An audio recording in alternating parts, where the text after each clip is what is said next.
Olá, você de casa, boa noite, bom dia, boa tarde, não sei a hora que você está assistindo. O importante é que você está tomando um café conosco, um café virtual, um café com pesquisadores, né? Esse é o quadro Café com Pesquisadores do canal Ecos Cultural, que pertence ao grupo de pesquisa Ecos, que estuda os modos contemporâneos de educação, cultura, subjetividade e sustentabilidade. O ECOS é um grupo de pesquisa da UNEB Juazeiro, DCH3, e do mestrado PPGESA, o Programa de Pós-Graduação e Mestrado em Educação, Cultura e Territórios Semiáridos. Esse quadro busca discutir, conversar, tomar um café virtual, já que estamos em distanciamento social, com autores, pesquisadores da nossa região, pesquisadores regionais, locais, nacionais, que tenham a disponibilidade de estar conversando conosco sobre pesquisa. E nós agora vamos conversar com a pesquisadora Ioná Pereira da Silva. A professora Ioná Pereira da Silva é pedagoga e é mestra pelo programa parceiro nosso, que é o Ecologia Humana da UNEB. Professora Ioná, tudo bom com a senhora? Gostaria que a senhora se apresentasse, falasse de onde a senhora veio, seu objeto de pesquisa. Fique à vontade para falar sobre a sua pesquisa. Boa noite a todas e a todos. No caso, para mim é boa noite, mas como você disse, não sabe a hora que o pessoal vai estar assistindo, né? Então, saudação a todas e a todos. Já inicio agradecendo a oportunidade e parabenizando pela iniciativa, porque, assim, é necessário ter espaços como esse, né, para nós que somos pesquisadores e para o público, até para estar despertando o desejo de se tornar pesquisador, né? E a gente não vê histórias como essa. Então, assim, a iniciativa é muito boa e a gente agradece a oportunidade, né, o convite. A gente fica muito feliz. Bom, eu sou Ioná Pereira, de Alomifã.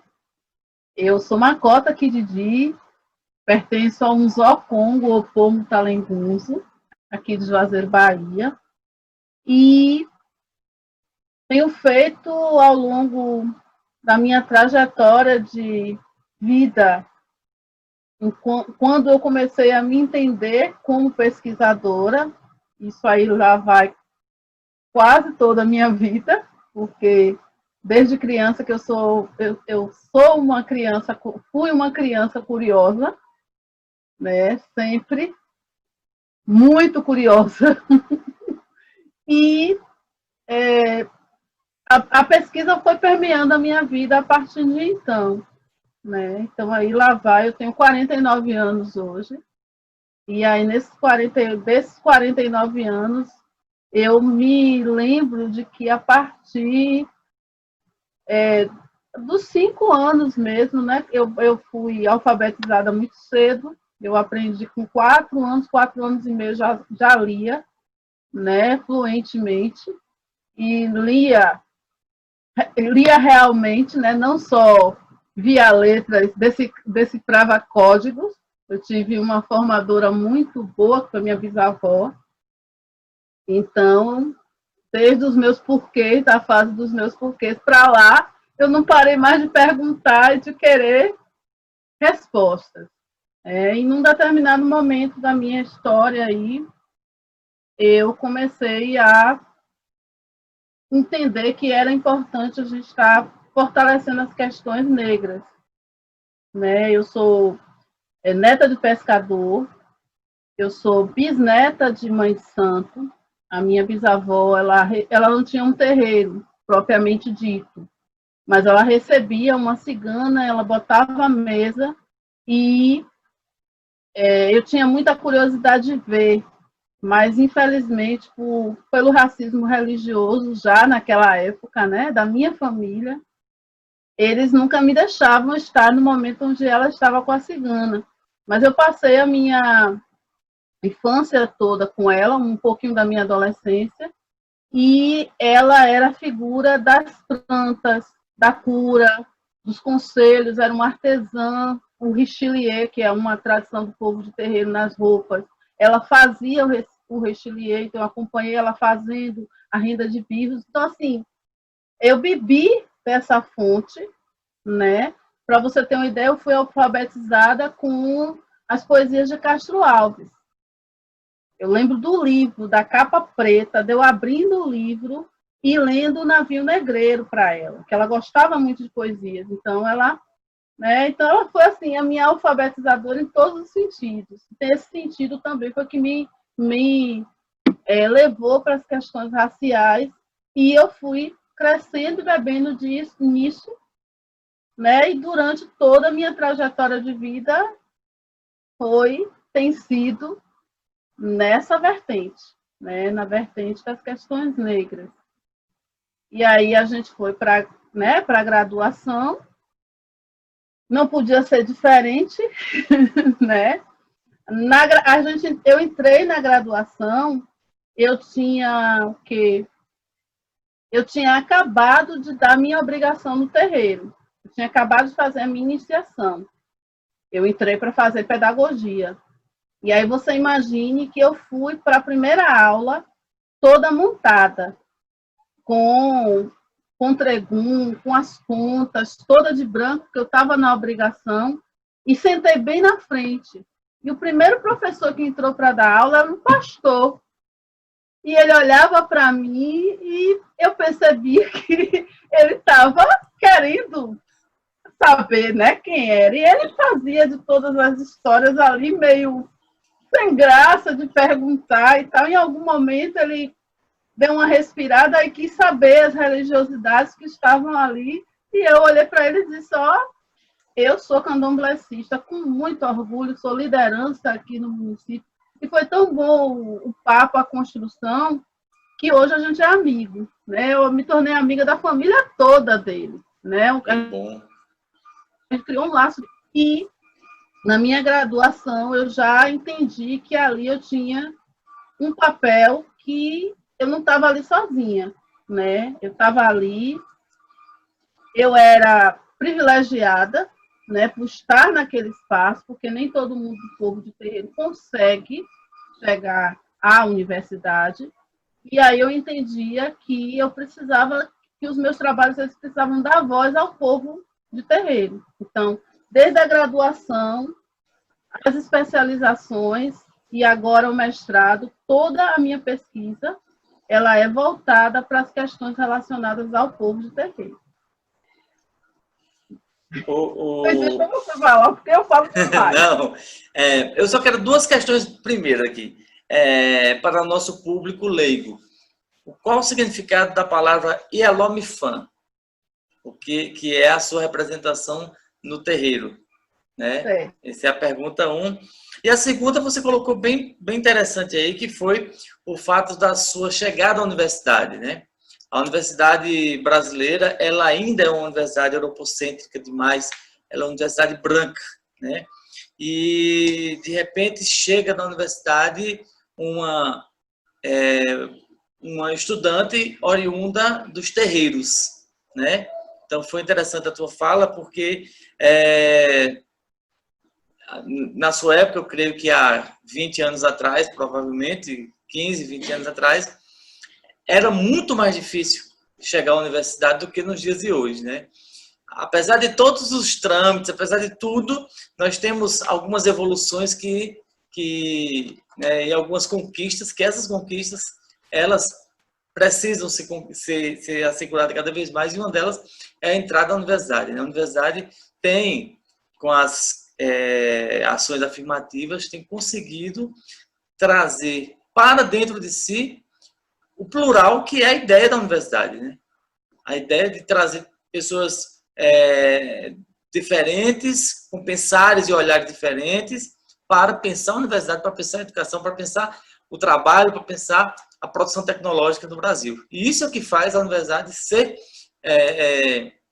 a universidade em si, né? Então, eu queria que você fizesse esses dois comentários aí. Primeiro, dizer para o público leigo o que é a Ielomifã, né? Se eu não li a palavra errada, né? E Meu Deus. essa sua chegada à universidade e os dias de hoje também. Ialomifan é o meu nome ancestral, né? É um nome que vem no processo da iniciação e que traz toda a carga da minha história antes, né? E da minha história aqui, agora, nesse processo que eu estou vivendo. Então, é a minha digina. Para a gente, tem a digina, é o nosso nome. E como é que eu posso dizer? Tem todo um ritual, todo um processo até chegar nesse nome, nesse novo nome, né? Nesse nome que a gente, no nosso caso, o povo de terreiro, é o nosso nome verdadeiro, porque é o nosso nome ancestral, carrega todo o meu fundamento aqui na Terra, né? Então, quando eu chego em algum local que estão os mais velhos, eu vou me apresentar com o meu nome ancestral, e não como Ioná, porque Ioná é o nome que me deram aqui nos batismos, nas histórias católicas, nas histórias europeias, né? Mas, no meu povo, eu sou Ialomifan. Tanto é que, às vezes, as pessoas me procuram perguntando: você viu fulana?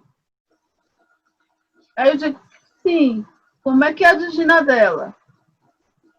Aí, quando diz a digina, eu consigo identificar, porque tem pessoas aqui na Bahia e também aqui em Juazeiro que a gente não conhece nem mais pelo nome aí dos batismos, a gente só conhece pela digina. Então, tem pessoas que só me chamam. Minha mãe pequena mesmo, ela só me chama pela minha digina. Você nunca vai ver ela chamar Ioná. É só pela digina.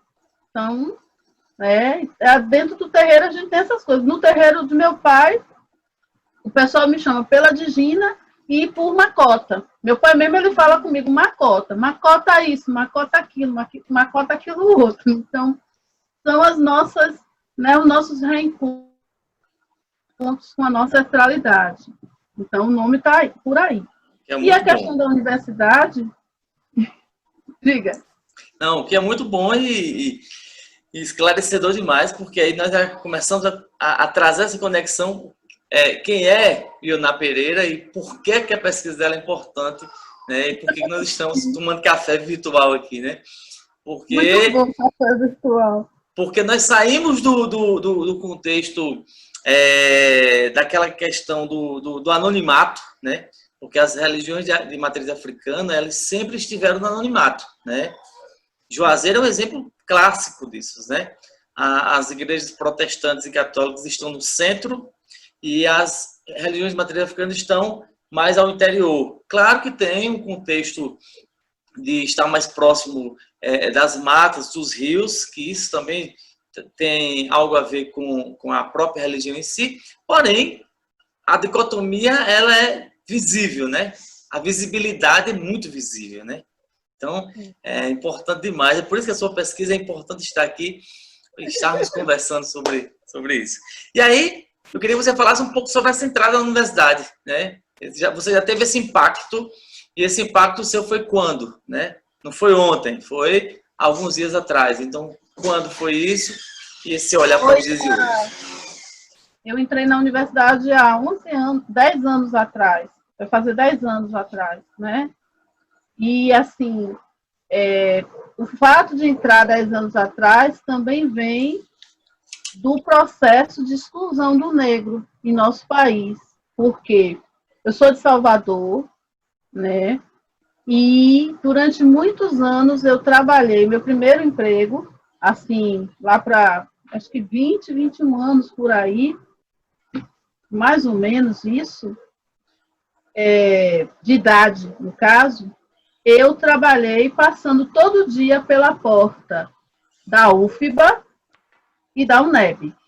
De um lado eu tinha a UFBA, né, passava pela porta mesmo, do outro lado eu tinha a UNEB. E eu parava, eu era recepcionista de um consultório médico, e eu parava na frente das duas e dizia, será que algum dia eu vou conseguir entrar nessas universidades? Porque até então a universidade pública em Salvador era só para o pessoal que tinha dinheiro, né? A elite era quem conseguia entrar na universidade, porque não era para negro, né? Não era. E eu sou, como eu disse, eu sou fruto, sou povo e comunidade tradicional desde sempre. Eu sou filha, eu sou neta de pescador. Eu nasci na beira da praia, em Salvador. Eu morava na colônia de pescadores lá na Ribeira. Minha infância era brincando com conchinha, com panela de barro. Eu não tinha as bonecas caras, né? Eu não sabia o que eram as coisas caras.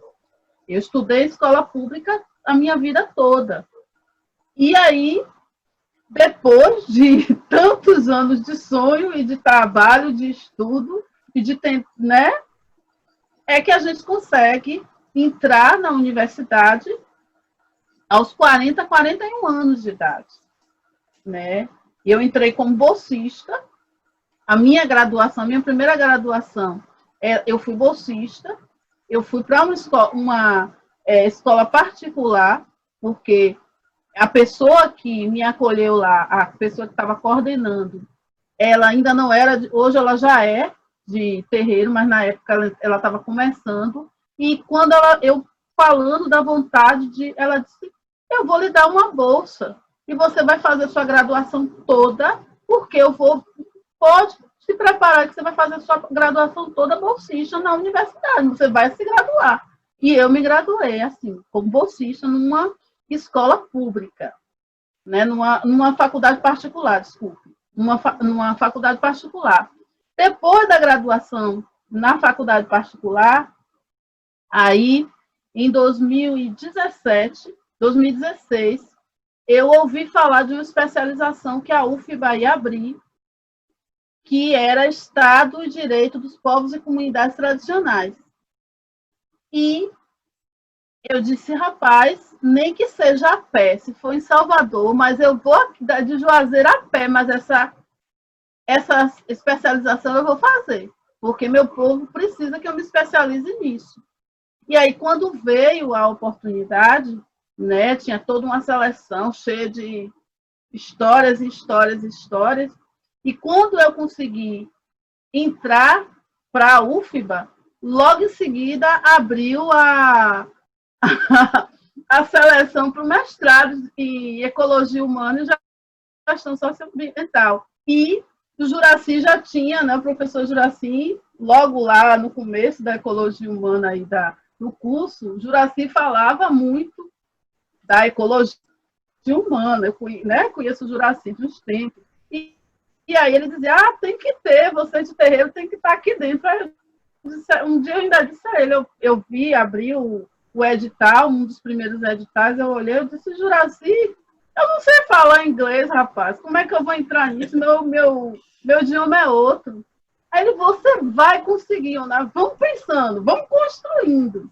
Aí veio a Rosa, né? A Maria Rosa na minha vida, uma amiga e irmã de longas datas. A alma é gigantesca, né?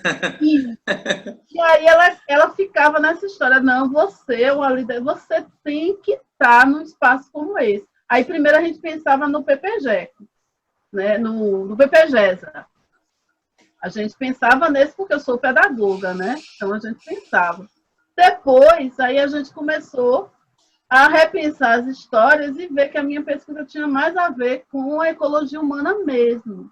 Aí, quando abriu a seleção, a gente estava num encontro nacional de ecologia humana, no dia que abriu a seleção, o Juraci disse, a seleção abriu hoje.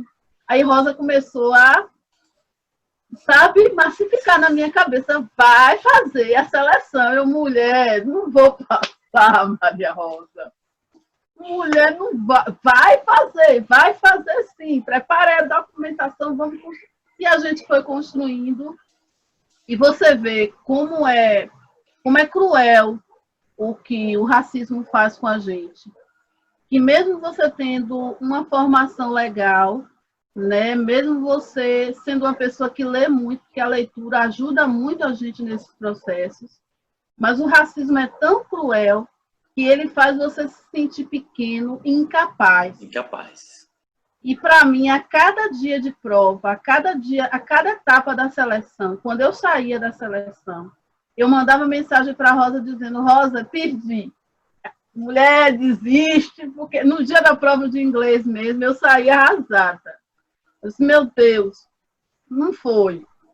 Mas né, a gente trabalha com o nosso idioma, que é o idioma, né, os idiomas bantus, o idioma iorubá, então a gente acaba, sem saber, tendo uma facilidade para os outros idiomas. E quando eu recebi o resultado de cada etapa, porque cada etapa foi uma briga, foi uma luta, foi uma vitória. Quando chegou na final, que saiu o resultado, gente, a comemoração minha de Rosa, de Juraci, também foi assim, porque o racismo faz isso com a gente. O racismo deixa a gente fragilizado, né? E aí a gente conseguiu entrar na UFBA e na UNEB ao mesmo tempo. Eu terminei a especialização da UNEB, da UFBA, já fazendo o mestrado de Ecologia Humana. Né? Terminei e foi uma coisa paralela à outra. Foi muito bom. As experiências foram muito boas. E isso, Ioná, é importante porque você hoje é exemplo. Eu tenho plena certeza que o seu exemplo, as pessoas que estão nos terreiros, que estão próximos a você, já olham e dizem: não, Ioná é meu exemplo, eu vou seguir. Porque é como você bem colocou, o racismo, esse racismo estrutural, como fala o professor Silvio Almeida, ele acaba distanciando, né, colocando barreiras, colocando abismos, né, entre as pessoas e como você bem colocou, cada etapa era uma vitória e o medo da etapa seguinte, né, o medo de fracassar, né, o medo de fracassar, o medo de não dar certo, e isso aí é um contexto muito importante para nós observarmos, porque a facilidade de alguns não é de todos, né? Então, a educação brasileira tem muito isso. A educação brasileira... Eu falei numa certa live que eu participei esses dias, que a pandemia teve uma situação que pegou a educação brasileira de calças curtas. Porque nós estávamos muito acostumados com a sala branca, cadeiras organizadas em fila, professor, quadro, alguns ainda com giz, outros com pincel, um retroprojetor e a aula falada, a aula presencial. E aí nós não temos tecnologia na escola. Essa tecnologia que eu aqui apanhei agora, você viu que eu apanhei para conseguir conectar contigo aqui, isso nos deixou fragilizados também, né? Então, assim, hoje nós já tem pesquisa que já mostra que uma parcela de quase 30% das nossas crianças estão fora da escola, né? Ou fora dessa aula virtual. Por quê? Porque não tem o que comer também, muitas vezes, né? Então, o pai faz a opção entre comprar um alimento ou pagar a internet. Mas eu tenho condição de pagar os R$50 na internet, mas eu não tenho condição de comprar um computador ou um tablet, né? Então, assim, veja que você já era uma mulher de 40 anos, já era vivida, com as experiências de mundo que você tinha, não tinha entrado na universidade ainda, a universidade era um sonho, era uma ideia, e aí e aí um detalhe que você colocou bem claro, você termina a sua graduação numa universidade particular, né? Ou seja, a universidade pública, era uma ideia, era um sonho ainda, né? Até você conquistar, e você já conquista pela pós-graduação, né? Você já conquista pela especialização e pelo mestrado, né? Então, a nossa educação precisa mudar muito, a nossa educação precisa avançar nessas questões, quebrar esses paradigmas, né? E tem sido uma luta também muito forte dos professores fazer com que essa educação ela alcance, né? Alcance as famílias, porque é um problema hoje a educação brasileira, a questão da família, né? Muitas delas desestruturadas, então o aluno não está indo à escola virtual porque falta o básico da tecnologia, mas também tem a questão da própria família que não dá o incentivo, que não busca, né, há algumas questões que o pós-pandêmico vai nos dar essa luz. Mas pode falar, eu quero lhe ouvir. Outra coisa que a universidade precisa se debruçar é para as realidades dos povos e comunidades tradicionais, porque nossa realidade é outra. Com certeza. Nossa dinâmica é outra. Então, já há uma abertura hoje, né, por conta de que está na Constituição, para o quilombola, para o indígena, mas e os outros povos? Como é que ficam? Né? Eu fiquei sempre me perguntando isso em todos os espaços da universidade que eu passei. E também na questão que você é colocado numa caixinha. Né? Você tem que se adequar à universidade. A ecologia humana é um espaço diferenciado nesse sentido, porque trabalha com o povo e comunidade tradicional, então os professores já têm um diálogo, já tem uma maior abertura, né? Mas os outros espaços, não. Os outros espaços continuam fechados. Então, aí você vê o indígena, ele tem a cota, o quilombola, ele tem a cota, mas ele entra, mas ele tem que se adequar àquele modelo fechado da academia, né? Aquele modelo antigo. Ele não pode ser ele. Né? Ele não pode ter a dinâmica de vida dele. O povo de terreiro, as meninas que estão entrando agora, né? Porque aí você falou, você acabou sendo um exemplo, e acabei sendo mesmo, porque eu entrei, e logo depois de eu entrar, um monte de gente, até da minha idade, ou mais velha que eu, começou a dizer, Macota, me ajude, eu também quero fazer faculdade, eu tenho vontade, aí a gente começou a fazer uma rede para ajudar pessoas a entrar, né? Porque a gente quer colocar quanto mais, melhor, né?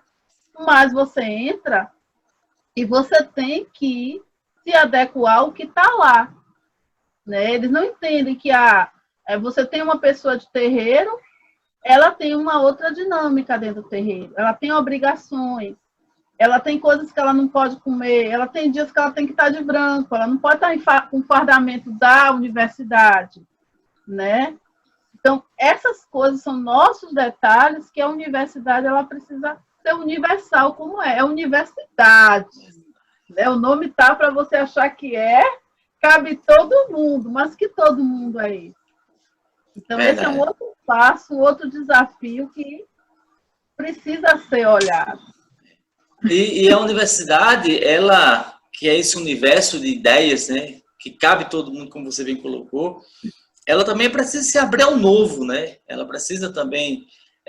porque, assim, nós temos uma lei que obriga as cotas, então, eu tenho 5% para indígena, mais 5% para remanescentes quilombolas, eu tenho mais 5% para deficientes físicos, eu vou colocando as cotas. Todos entraram, a seleção foi feita, todos entraram. Ok, agora ali dentro, eu não vou ouvir as ideias. Ali dentro eu não vou fazer a conexão.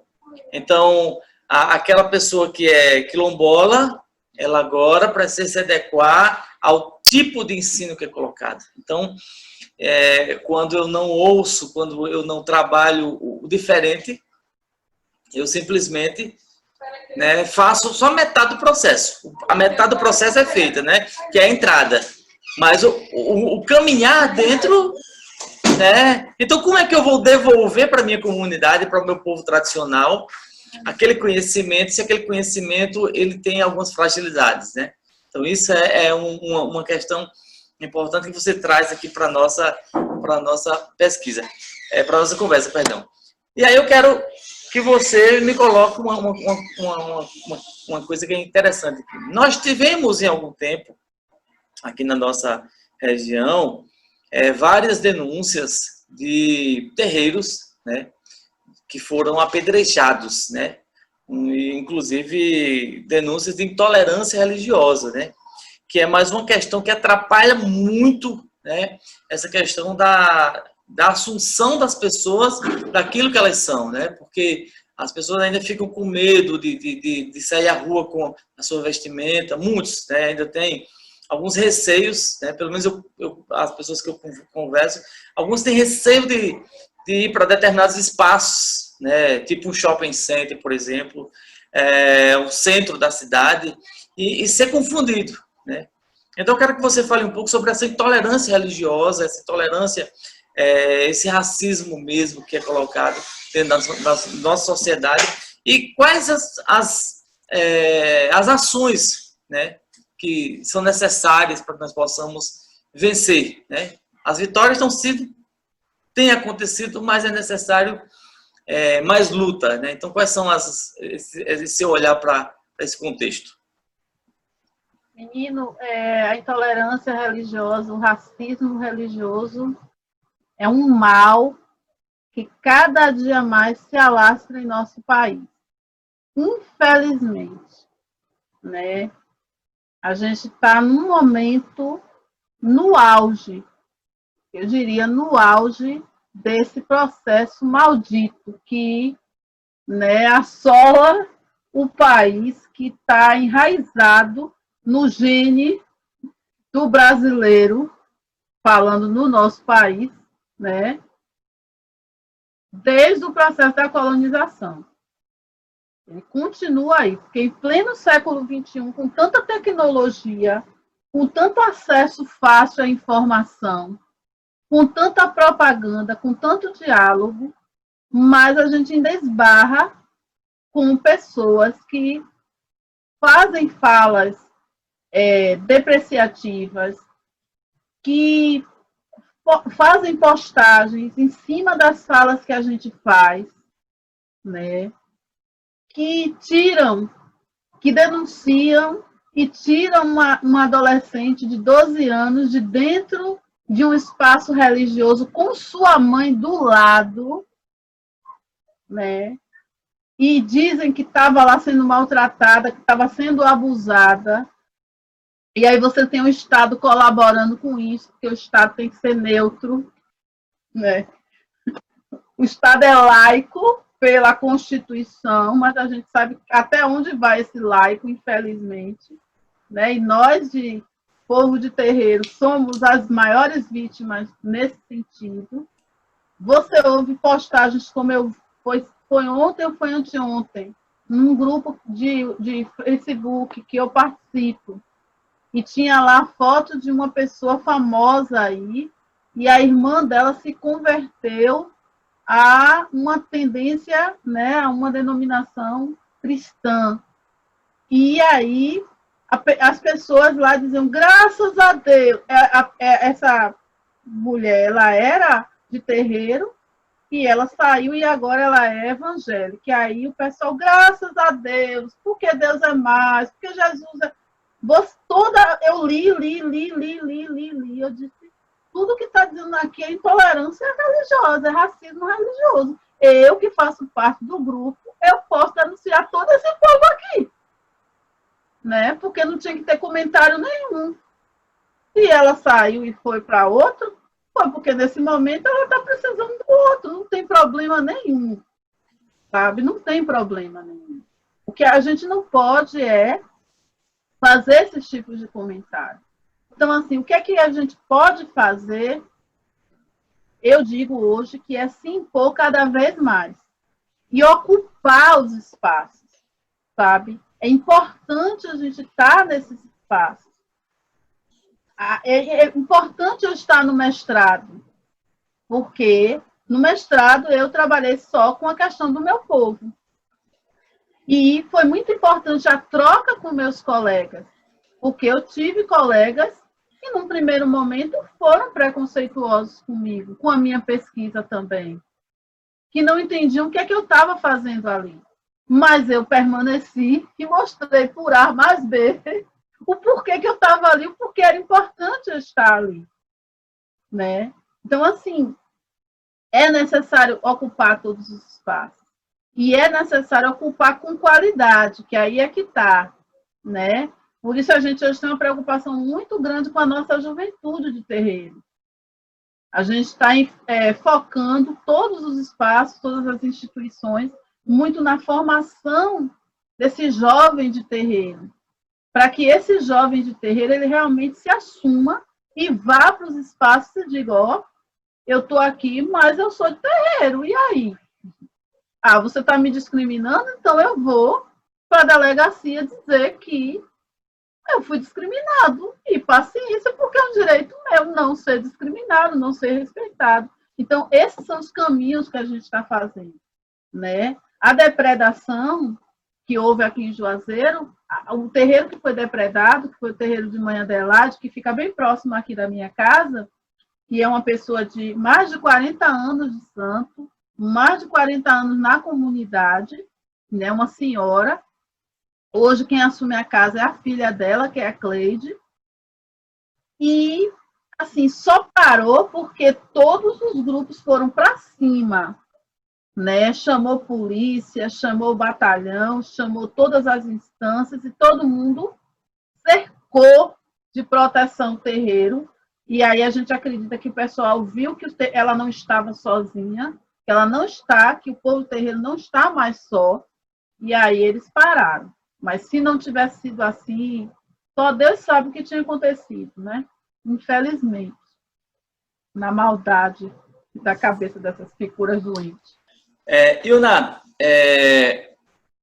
dentro desse contexto que você colocou, eu tenho uma pergunta que é o seguinte.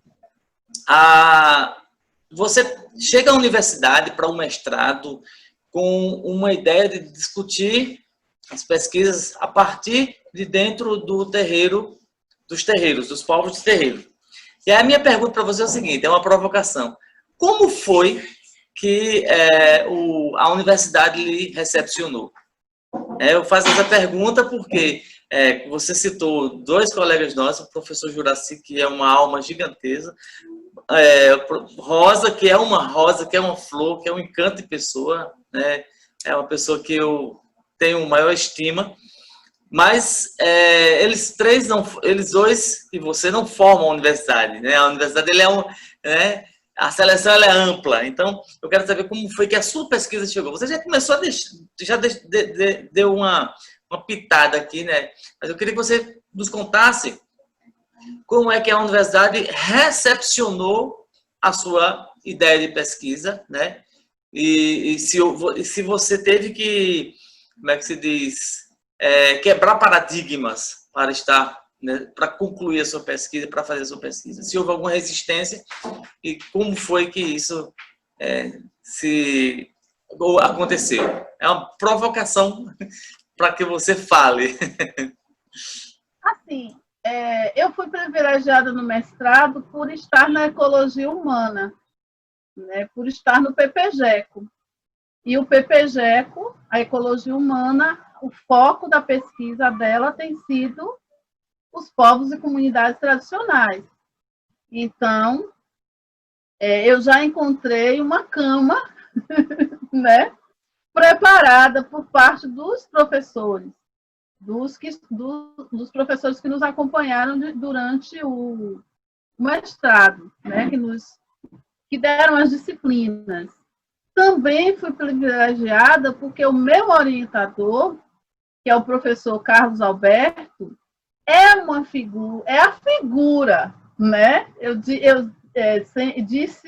e digo a ele, você foi um presente que a ecologia humana me deu, porque a nossa relação ultrapassou a relação de orientando e orientador e virou uma amizade, é um amigo que eu converso, que a gente brinca, que ele me liga virtualmente para a gente estar falando, que sempre a gente passa um tempinho sem se falar, daqui a pouco está perguntando como é que um está, como é que o outro está, né? Aprendi a gostar da família dele, então a ecologia humana me deu uma figura que é um presente mesmo, é um orientador, porque na hora de puxar a orelha, de dizer não vai por aqui, ele diz, mas é um pai, né? A gente tem uma relação muito bonita. Então, assim, eu tive dificuldade, mas a dificuldade foi com os alunos, não foi com os professores. Não, os professores estavam sempre muito abertos. Na hora que eu dizia a minha pesquisa, todo mundo ficava querendo saber o que era, por que era, né? Até porque O título é imenso, né? Que é Povos de Terreiro, Ancestralidade, Corpo e Território. Meio ambiente íntegro como direito fundamental. Então, assim, foram vários caminhos que eu tomei a partir das vivências do meu povo, para falar do meu povo, para falar da importância desse povo, né? Então, assim, todo mundo ficava curioso para saber o que é que ia dar no final. Mas eu tive, infelizmente, né? Eu tive a dificuldade com alguns colegas. Inclusive, a pergunta, o que é que você está fazendo aqui? Eu acho que seu lugar não era aqui, não. E eu olhei para a pessoa e disse, não, eu sei muito bem o que eu estou fazendo aqui. E o meu lugar é aqui, sim. Talvez o seu aqui não seja aqui. Porque eu sou povo e comunidade tradicional. Eu não estou sozinha aqui. Eu estou aqui e atrás de mim eu estou carregando um monte de gente que não teve oportunidade de estar aqui. Então eu sei o que eu estou fazendo. Agora, você sabe o que está fazendo aqui? E calei minha boca e segui meu destino, sabe? Tranquilamente. E tive também depois uma outra manifestação, que depois a pessoa ela nem se deu conta do que é que ela disse. Eu cheguei depois à conclusão disso. Ela nem sabia direito o que é que ela estava falando mesmo, né? Eu acho que quando ela chegou em casa, alguém disse a ela, mulher, tu praticou racismo religioso. E ela imediatamente ligou para mim pedindo 1000 desculpas. Eu disse, não, mulher, eu entendi que era ignorância, sabe? Eu entendi que, infelizmente, você está no mestrado, vai ser mestre igual a mim, mas, nesse momento, você cometeu um ato de ignorância. E eu espero que essa relação da gente, essa troca, sirva para você aprender alguma coisa, sair do mestrado diferente de como você está agora. E eu acho que isso foi muito legal, porque ela se aproximou mais de mim, e eu acredito hoje que ela mudou completamente a visão que ela tinha da gente, sabe? Porque é a visão passada, né? É a visão construída pelo europeu, de que a gente é o mal, de que a gente só trabalha com o diabo, de que a gente é o diabo, de que toda oferenda que você encontra na rua é uma oferenda para o mal, né? Então, assim, isso foi construído e a gente tem que desconstruir, né? Então, depois também só foram esses 2 episódios. Né? Depois desses 2 primeiros episódios, o choque inicial, pronto. A gente conseguiu construir e conseguimos concluir o mestrado. Coisa boa. O nosso programa aqui, o nosso aplicativo está dizendo que nós só temos mais 5 minutos. Então, a minha pergunta, a partir de agora, vai ser assim. Expectativas e perspectivas para o futuro. Ioná, pesquisadora, inclusive, eu tenho aqui um dos livros que você escreve com Rosa, né, que é Diálogos Pedagógicos em Educação, Contextualização e História, né, que eu tive a honra e o prazer de ser um dos organizadores e também autor. E eu quero saber de você quantas publicações em livros, em capítulos de livro, qual a sua expectativa para o futuro? Se o doutorado já está na porta, né? Se já está pensando no doutorado, se já está no doutorado, né? E até onde essa pesquisa sua vai ser ampliada? Pronto. A gente tem um livro que a gente publicou, que foi de poesias, né? Isso. Poesias de matriz africana, que é um livro que eu costumo dizer que são poesias pedagógicas, e que daqui a pouco ele vai estar em e-book, e aí a gente vai estar disponibilizando aí, jogando no mundo, né? Tem, dentro do mestrado, a gente tem os artigos, que alguns estão submetidos, os da dissertação eles estão submetidos, mas dessa pandemia tudo parou. Então, está tudo parado mesmo, eles estão emendando e-mail para a gente dizendo que a gente tem que aguardar, a gente não pode fazer, né? Está tudo parado. Tudo parado. Então, eles já estão encaminhados, né? Os filhos estão andando aí. A gente tem um artigo publicado sobre direito dos povos e direito dos povos de terreiro, que foi pela revista da Associação Brasileira de Pesquisadores Negros. Então, esse já está publicado. Teve o outro, da ecologia humana, que a gente fala sobre o objetivo da ecologia humana, o telos da ecologia humana, que é os povos e comunidades tradicionais. Esse também foi publicado pela Actas no ano passado, também já está aí disponibilizado aí no site da Actas, e o outro da BPN. Né? Agora, a gente está produzindo, a gente vai ter um capítulo no livro que a gente está construindo com os egressos da especialização da UFBA, porque a gente terminou a especialização, mas a gente não saiu do grupo, a amizade continua, e agora a gente decidiu fazer um livro com as nossas experiências e novos artigos. Então, estamos aí construindo para, a partir de setembro, outubro, a gente já está mandando para a editora para sair, né? Mas que a gente está fazendo? A gente está fazendo um monte de histórias aqui da pandemia, que a pandemia deixou a gente, né, em casa. Então, em casa a gente lê e produz. A gente lançou um material voltado para povos de terreiro na questão da pandemia. Então, a gente fez tipo uma cartilhazinha. Primeiro foi a cartilha, logo em abril. Aí, depois da cartilha, foi o podcast. Depois do podcast, a gente fez um outro material em PDF e, por final, a gente fez em áudio. E jogou no mundo aí para atingir todo mundo, porque as informações têm que chegar, né? E tem que chegar de todas as formas. Está em casa, mas está conectado, né? Eu estou tendo mais conexão do que quando eu estava fora de casa. E aí, agora a gente está escrevendo algumas publicações que a gente quer fazer a partir da pesquisa do mestrado, né? Porque a pesquisa, como eu disse, o título é imenso, e aí ela deu vertente para a gente fazer várias histórias. Aí a gente agora está construindo aqui de manhã, de tarde, de noite. Né? Que facilitou, né? Com esse distanciamento, nos trouxe algumas... Não tão distanciado. Nos dá uma certa ansiedade, porque... o ser humano não nasceu para ficar dentro de casa, né? Ele nasceu para voar, para ganhar asas, para ir para o mundo, né? Mas também chegou a volta, senta, bota os pés no chão e começa a trabalhar, volta para o seu lugar de origem, começa a escrever, né?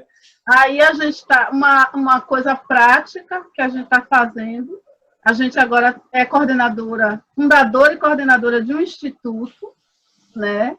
Assim, nasceu no finzinho do mestrado. A gente já tinha vontade de fazer alguma coisa nesse sentido há muito tempo, mas não era o tempo, né? Eu sou angoleira, então eu sei que tudo tem seu tempo. E aí, em 2 de fevereiro, a gente criou, né? Gerou um bebê. Uma data bem simbólica, né? E aí a gente agora tem o Instituto Cultural de Estudo e Práticas da Matriz Africana, que, por ter sido gestado por mim, aí o pessoal apelidou de IUARTE. E a gente está aí também, a gente está agora terminando de construir a página no YouTube, já tem no Instagram, e cheio de ideias aí, cheio de atividades aí com a Matriz Africana para o povo. A gente está produzindo. Está produzindo, está andando. Tá andando. Minha querida, muito obrigado por sua participação aqui nesse café virtual. Eu falo que nós estamos tomando café distante, né? É um café no final da tarde, no começo da manhã, no meio do dia. É um café virtual sobre pesquisa, né? E é muito bom ouvi-la, falar sobre a sua ancestralidade, falar sobre aquilo que impulsiona a sua pesquisa, né? E eu já estive com você em outros momentos na universidade, conversando. Até hoje tem alunos que relembram aquele momento, porque quebra um pouco o paradigma, né? Quando você leva alguém que é que é do espaço, né? Para falar sobre sua casa é muito melhor do que você ir para o livro, né? Para o teórico, né? Então, quando você quebra esses paradigmas, isso é importante demais, né? Então, eu fico muito feliz, estou muito honrado você ter aceitado o nosso convite e participar desse café virtual aqui, Café com Pesquisadores, né? Eu quero que você deixe suas palavras finais e já quero agradecer a você em nome do ECOS, né, nosso grupo de pesquisa, em nome do nosso coordenador, professor Pinzó, e de todos que fazem o grupo de pesquisa ECOS e o ECOS Cultural, né? Eu queria que você colocasse suas palavras finais. A gente é que agradece, sabe? Pelo espaço, pelo convite, né? Pela ideia que vocês tiveram, volto a dizer, porque precisa ter esses espaços para os pesquisadores estarem, que a gente acaba fazendo a pesquisa e fica, né? A gente já vai para outras histórias e a pesquisa fica pelos meios do caminho, né? É dizer que quem quiser saber mais da pesquisa, ela já está lá no site do PPGECO, ela já está disponibilizada lá, pode ler, pode se inspirar para fazer outras histórias, que a ideia é essa, né? Ela não pode ficar morfar lá no sistema. E é isso, acho que a palavra é gratidão mesmo. Eu estou, na medida do meu possível, sempre à disposição. Né? Já estive com você nos outros momentos, estive lá com o professor Pinzó também, falando lá para a turma dele sobre a pesquisa, o ano passado, acho que foi em outubro, foi entre setembro e outubro, eu estive lá também, a gente conversou um pouquinho sobre essa pesquisa. E é isso, é gratidão mesmo, desejar vida longa a esse projeto de vocês. Obrigado. Que é importante. E é isso. Muito obrigada. Valeu. Valeu, minha querida. Obrigado a todos por terem nos assistido ao nosso Café com Pesquisadores.